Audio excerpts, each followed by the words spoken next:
Bienvenue à Mille et une Cultures, votre émission sur la diversité culturelle. Dans cette émission, nous recevons le professeur Ibrahima Diallo en première partie et en deuxième partie, Sekouba Bolombo, un artiste qui est à New York. Alors, pour vous mettre dans le contexte, du 5 au 7 novembre, le SICAF, Symposium international des cultures africaines et d'ascendance africaine, initié à Laval, a vu la participation en ligne d'éminents chercheurs, professeurs d'université et de professionnels. Parmi eux, professeur Diallo, qui fut aussi de la première édition et qui est membre du comité scientifique constitué pour accompagner cette belle initiative. Bonjour, professeur. Bonjour Khadiso, merci beaucoup pour l'invitation. C'est un plaisir, M. Diallo. Alors, M. Diallo est professeur titulaire à la Faculté des sciences de l'Université de Saint-Boniface au Manitoba. Il est membre fondateur et président de l'Amicale de la francophonie multiculturelle du Manitoba, membre fondateur de l'Association canadienne pour l'avancement des sciences, l'ACFAS Manitoba. Il fut décoré de l'Ordre des francophones d'Amérique par le Conseil supérieur de la langue française au Québec en 2009 et a reçu la médaille du Jubilé de diamant en 2012. M. Diallo enseigne la microbiologie, la zoologie, l'anatomie et la physiologie au département des sciences. Donc, professeur Diallo, on sait que vous êtes aussi très engagé au sein de votre communauté. Vous êtes consul honoraire du Sénégal à Winnipeg aussi depuis juin 2012. Vos journées doivent être très chargées, M. Diallo. Oui, merci d'abord, Adi, pour l'invitation. Oui, mais vous dites que mes journées sont bien chargées.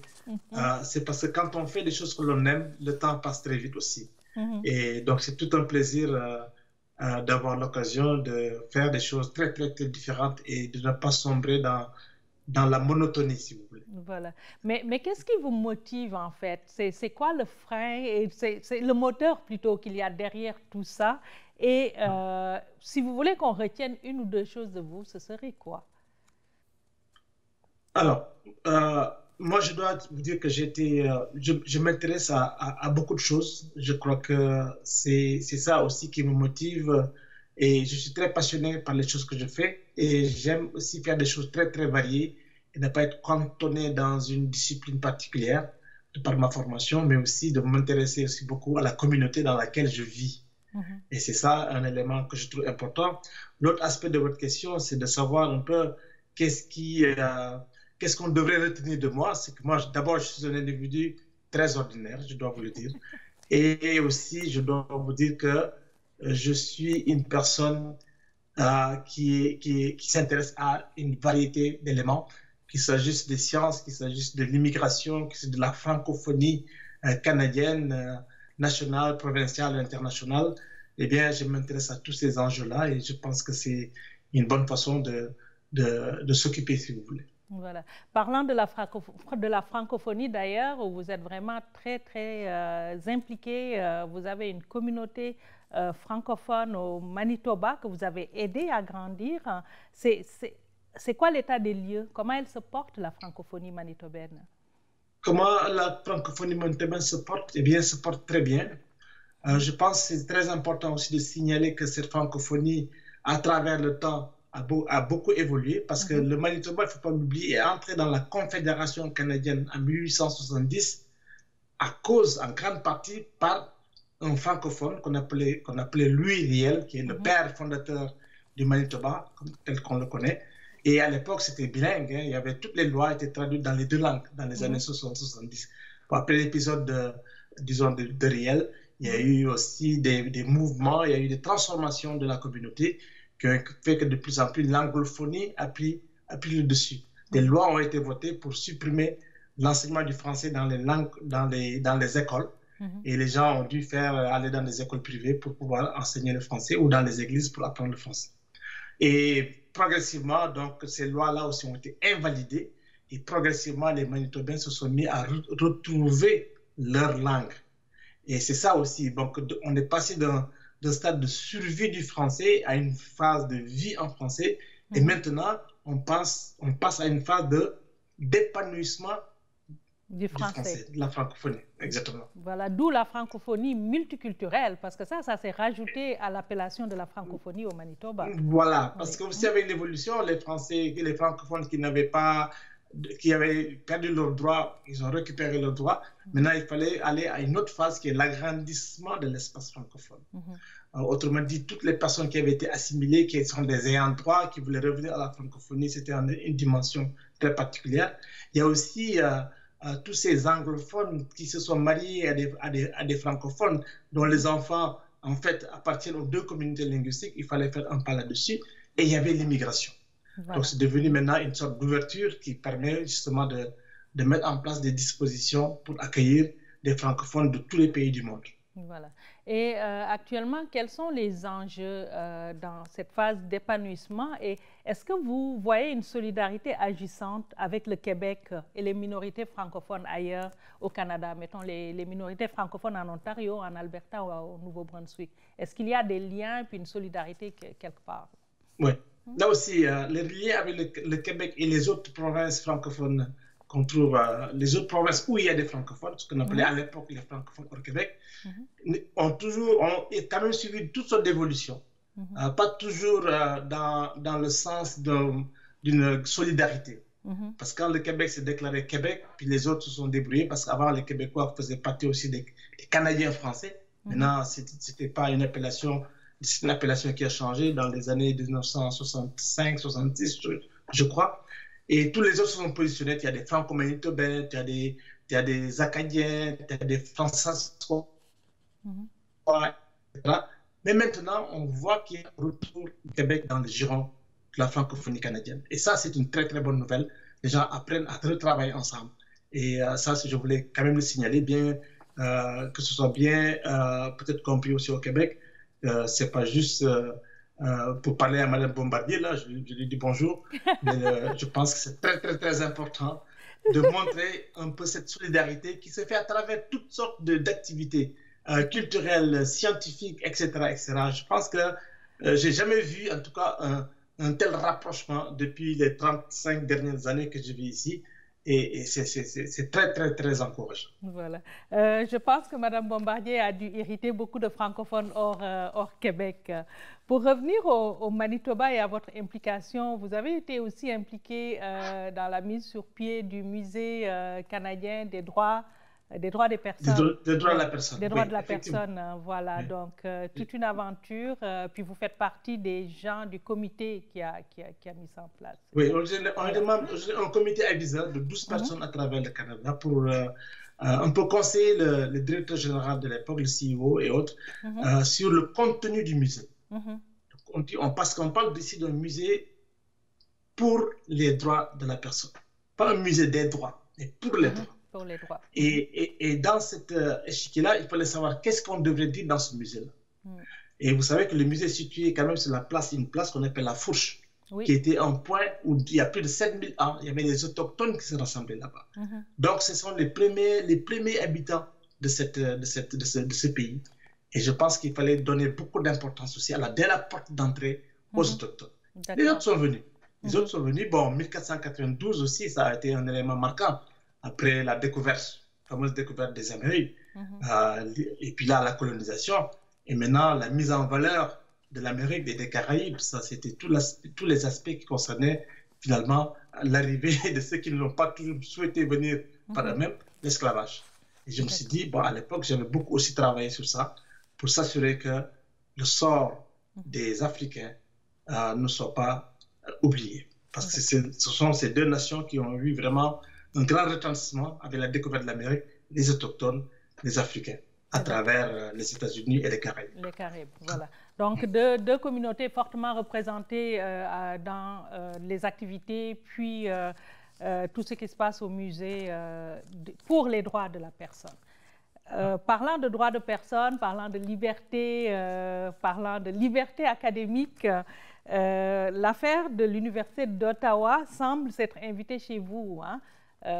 Professeur, récemment, je pense, la professeure lieutenant Duval-Verouchka a saisi un groupe de professeurs de chez vous qui la soutiennent Donc, un soutien, bien entendu, auquel s'opposent d'autres professeurs. Donc, vous aussi, vous goûtez à la division quelque part qui est partie d'Ottawa puis qui se propage un peu partout. Oui, c'est parti d'Ottawa, c'est parti au Québec. Maintenant, c'est rendu au Manitoba, alors, voilà. Oui. Donc, je dois dire, avant de répondre à votre question, c'est que nous aussi, on a eu ici des épisodes où, dans un lycée où il y a eu effectivement le mot « haine », comme on dit, qui a été prononcé, qui a à plusieurs reprises dans une salle de classe où le professeur était en train de faire un cours sur l'apartheid. Et chaque fois qu'on disait le mot « haine » dans son intégralité, les jeunes blancs regardaient les petits jeunes noirs qui étaient là, ils se mettaient à rire. Et ça a été quand même un élément qui a beaucoup marqué ces jeunes-là. Bien après qu'ils aient quitté le lycée, c'est là où ça s'est revenu, les hantés. Qu'ils se sont traumatisés. Et il y a eu des parents d'élèves qui se sont mis ensemble pour aller dénoncer ça. Et puis, la division scolaire franco-manitobaine a été très, très, disons, positive dans le sens de travailler ensemble. D'accord. Alors, maintenant, ici, nous avons effectivement disons, des individus ou des organismes qui se sont mis aussi de la partie en ce qui concerne justement l'incident qui est arrivé à Ottawa. Et en particulier, donc, il y a eu des professeurs qui, dans le sens de défendre la liberté académique, eh bien, ont trouvé que, d'abord, évidemment, que la prof avait été punie de façon trop sévère. Et ensuite, on dit qu'il ne faut pas qu'on empêche de dire les mots tels qu'ils sont. Alors, donc... il y a l'autre partie qui n'est pas très d'accord. Voilà. On peut, la liberté académique, la liberté d'expression, on adhère tous à ça. Mais aussi, il y a une dimension qu'il ne faut pas oublier, c'est la liberté aussi d'offenser. Et ça, je pense, quand les gens se sentent offensés par des mots, parce que ce n'est pas juste que des mots. Le mot haine, eh bien, c'est un mot qui est inscrit, qui est incrusté dans la chair et dans le sang de personnes qui ont souffert pendant des centaines d'années. Il ne faut pas négliger ça. Je pense que ça, c'est un élément très, très important. Même avec la liberté académique, Chirac disait justement que la liberté d'expression, c'est un des fondements de la République. Je parle du président français, mais elle doit aussi reposer sur des valeurs de tolérance et de respect. Et ça, c'est un élément aussi qu'il ne faut pas oublier. On souscrit tous à la liberté d'expression, mais aussi on souscrit au respect, à l'empathie, n'est-ce pas, de ceux qui ont souffert. Voilà. On peut aussi questionner, mettons, la pertinence d'ailleurs de l'utilisation de ce mot dans un cours d'art. Vous avez été doyen des facultés des arts et des sciences de l'Université Saint-Boniface pendant 10 ans. Donc, j'imagine que vous êtes de l'autre côté qui, malgré la liberté d'expression, trouve que ça prend plus d'empathie et plus de raison que ça. Oui, ça prend une relation par rapport à l'autre individu. Parce que les mots, ce n'est pas juste que des mots. Les mots, ça va beaucoup plus que ça. Voilà, un professeur qui viendrait enseigner dans le cadre d'un cours sur la Deuxième Guerre mondiale et qui viendrait avec des accessoires qui datent du nazisme, par exemple des croix gammées ou toutes sortes d'autres objets, eh bien, je pense que les gens auraient réagi très, très, très fortement. Et je pense que c'est très, très, très important. Dans les universités aussi, il y a des comités de discipline. Et ces comités de discipline-là, ce n'est pas juste pour les étudiants, mais aussi ça devrait être aussi des comités avec des pairs, tout le monde, toutes les parties qui sont concernées, de discuter de ces questions-là et de trouver des façons de régler. Je dois finir une chose, c'est parce que le lieutenant aussi, elle a fait acte de contrition. Elle s'est excusée. Et je pense qu'à partir de ce moment-là, il faudrait regarder ça et aller ensemble pour en tirer quelque chose de positif pour l'éducation, pour l'information. Mais je pense que sa sanction a été levée, hein, qu'elle a repris ses cours éventuellement. Voilà. Merci beaucoup, Ibrahima. Puis un beau salut de chez vous, là, au Manitoba. Merci. Voilà. Merci beaucoup. Merci beaucoup. Et bien des choses à Laval aussi. Merci. Voilà. Nous allons maintenant céder la place à notre chroniqueuse culture, tendance et mode, Myriam Matondo. Myriam, on dit quoi? Bonjour, jusqu'au 22 novembre, plongez dans l'univers du cinéma francophone avec le festival de films francophones Cinémania. Cette 26e édition se déroulant en ligne s'est ouverte le 4 novembre dernier avec le film La Nuit des Rois du réalisateur Philippe Lacote et est la première coproduction entre la Côte d'Ivoire, le Québec, la France et le Sénégal et représentera officiellement la Côte d'Ivoire dans la course aux Oscars 2021. Vous pouvez également télécharger l'application mobile de la plateforme Cinémania en ligne et visionner vos films sur votre téléviseur à partir de votre tablette ou votre téléphone cellulaire. Les films peuvent être disponibles sur la plateforme en ligne pour une courte durée, alors renseignez-vous pour l'achat des billets et le visionnement sur festivalcinemania.com. Restons dans l'univers cinématographique avec l'un des plus importants festivals de films documentaires en Amérique du Nord, les Rencontres internationales du documentaire de Montréal, qui a débuté le 12 novembre et se poursuit jusqu'au 2 décembre 2020. Le RIDEM, qui en est à sa 23e édition, propose une programmation entièrement en ligne, mettant à l'affiche des documentaires issus de 45 pays, soulignant également la richesse de la créativité féminine, puisque les réalisatrices composent 52% de la sélection. Pour visionner les documentaires, c'est sur enligne.ridm.ca. Si vous êtes un adepte ou une adepte du do-it-yourself, faites-le vous-même. Cette période du tout en ligne ou presque doit faire votre bonheur parce que de plus en plus, les gens sont généreux de leur savoir et partager en ligne devient presque une thérapie à la distanciation physique et sociale.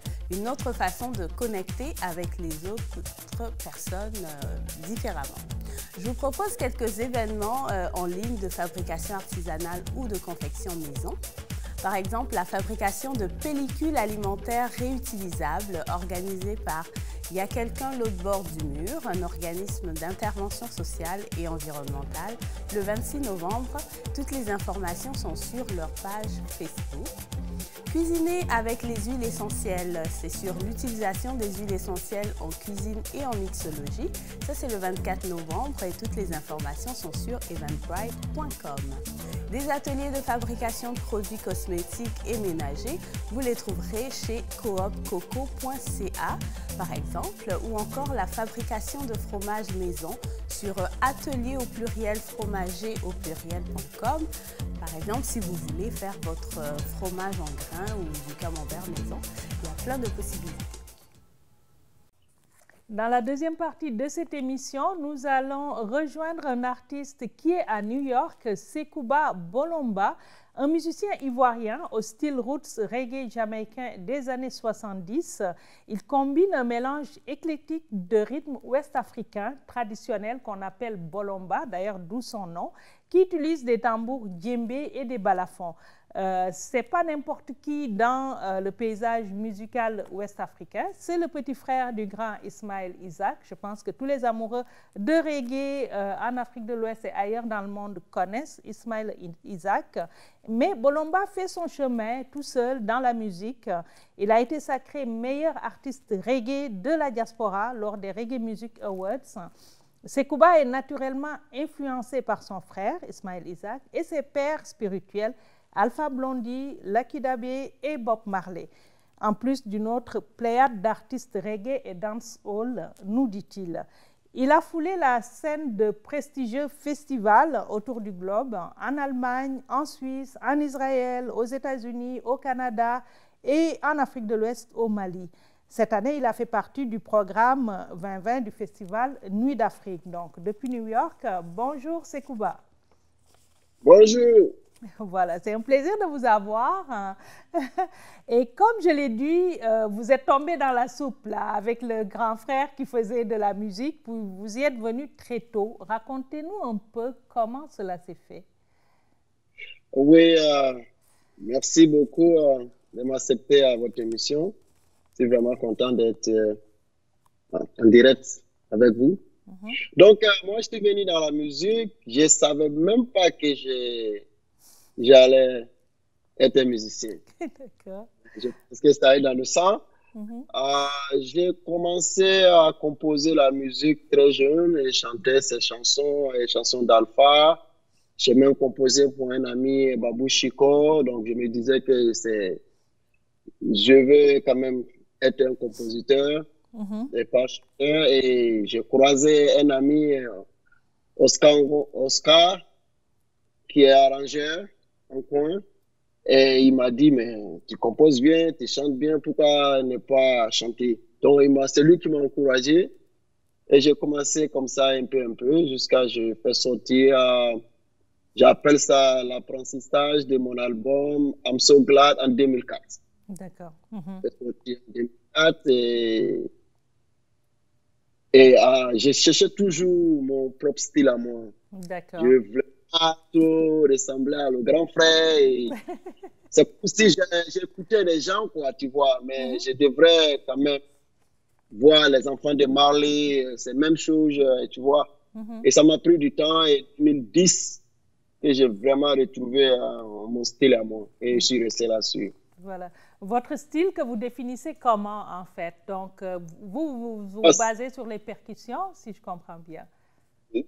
Non, j'ai fait du mélange et tout, parce que quand je disais, j'ai fait sortir mon premier album d'apprentissage, I'm So Glad, j'ai fait du rap, je faisais du reggae, même un peu du R&B. Donc, quand tu me vois en spectacle, tu vois souvent, je peux aller sur le rap, il n'y a pas de problème, je reviens, je chante. Donc, je suis devenu polyvalent, ça va quoi. Donc, je m'adopte comme ça avec un style. Et je mets aussi des instruments traditionnels africains dans ma musique. Pour essayer de faire une petite différence avec le style jamaïcain. Sinon, c'est le même reggae, ouais. D'accord. Donc, ça reste que vous êtes défini comme artiste reggae, mais vous amenez votre propre touche à vos compositions musicales. Vous avez plusieurs albums, donc 16 ans de carrière. Hein, donc, le premier single, le premier album en 2004. 16 ans de carrière, plusieurs albums, des participations à des festivals, dont Nuit d'Afrique, dans un contexte particulier. Donc, on est en période de Covid, ce qui vous a d'ailleurs inspiré une chanson Bye Bye Corona, qu'on va passer à la fin de l'émission. Est-ce que c'est vraiment en train de partir, cette Covid-19-là, surtout à New York où vous êtes? À New York, ça c'est pas encore fini ici. Non. Et je vois, c'est ma prière, c'est mon souhait. Et je vois des autres côtés, vers l'Afrique, les gens commencent vraiment à se retrouver. Et je suis content. Et je pense que ça ira.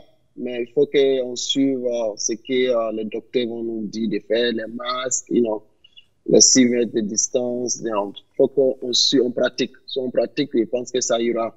C'est dur, mais ça ira. Et l'Afrique fait partie du monde. Donc, si en Afrique, déjà, il y a une évolution que le corona est en train de partir, ça, c'était mon souhait. Et ça vient, mais lentement, mais ça ira.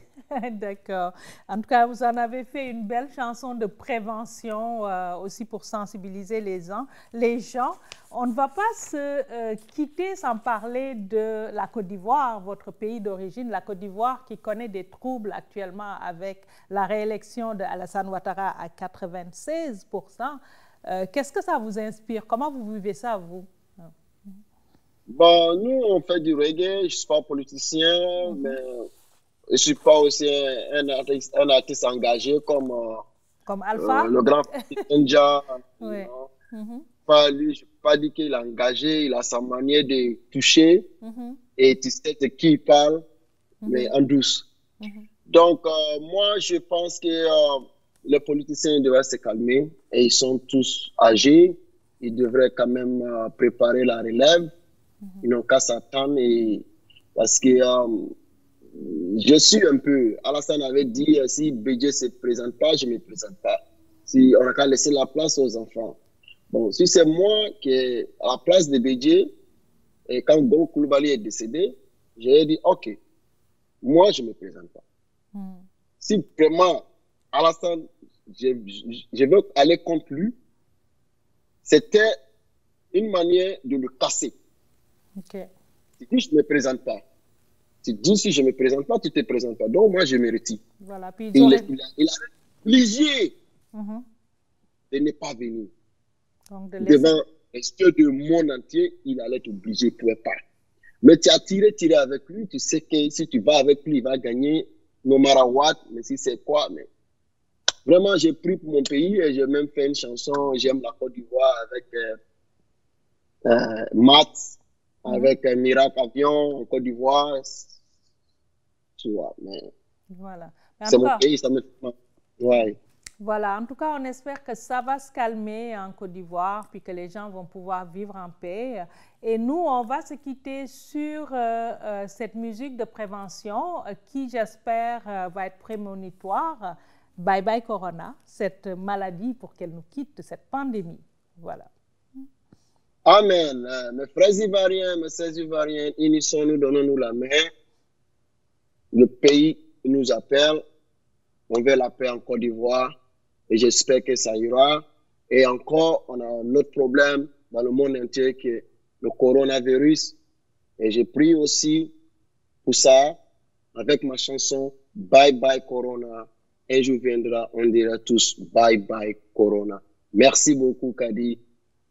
Merci beaucoup. Merci aussi à vous qui nous suivez à la maison. J'espère que vous avez apprécié cette émission. N'hésitez pas à nous écrire pour nous donner vos suggestions.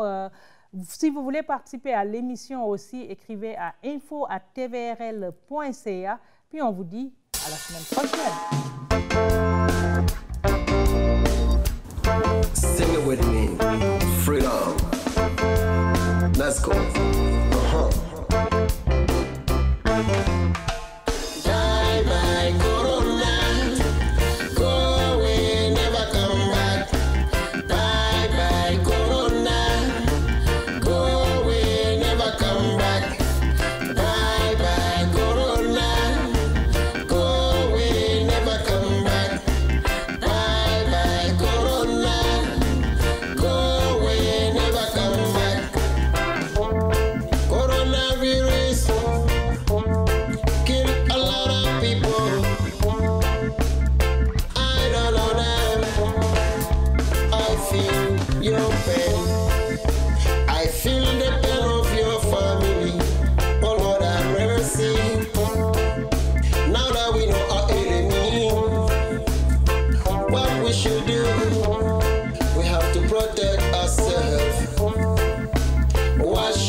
C'est bien pour moi, c'est bien pour toi, c'est bien pour notre entourage. Wash your hand, put your mask, social distance. It's good for you, it's good for me, it's good for all of us. Oh Lord, wash your hand.